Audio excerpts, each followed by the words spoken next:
নমস্কার, আমি শ্রী শুভব্রত ভারতী। আজকে আমরা অনেকেই রুদ্রাক্ষ ইউজ করি, কিন্তু পার্টিকুলারলি কিভাবে বুঝতে পারবো যে এটা অরিজিনাল রুদ্রাক্ষ কিনা। তো অনেক সময় দেখা যায় যে রুদ্রাক্ষকে জলে ডোবালে ভেসে ওঠে, ডোবে না, তাই বলে কি সেটা অরিজিনাল রুদ্রাক্ষ না? কোনোদিনও না। অনেক সময় দেখা যায় যে দুটো পয়সার মাঝখানে রুদ্রাক্ষ রাখলে সেই রুদ্রাক্ষ ঘুরছে না, থেমে আছে, তখন কি আমরা বুঝতে পারবো সেটা অরিজিনাল রুদ্রাক্ষ না? কোনোদিনও না। অনেক সময় দেখা যায় যে চালের মধ্যে রুদ্রাক্ষ রাখলে রুদ্রাক্ষটা উপরে উঠে আসে।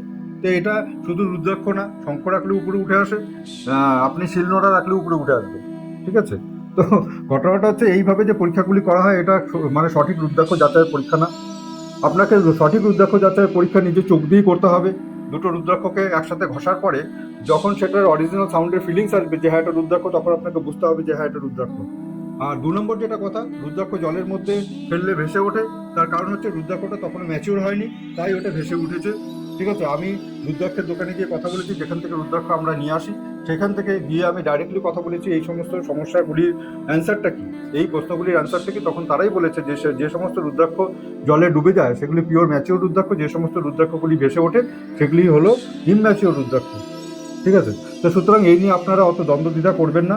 যখন আপনার পার্সোনাল ফিলিংস এবং চোখ যখন বলবে হ্যাঁ এটা মানে রিয়েল রুদ্রাক্ষ, তখনই আপনি সেটাকে বিশ্বাস করবেন। নমস্কার।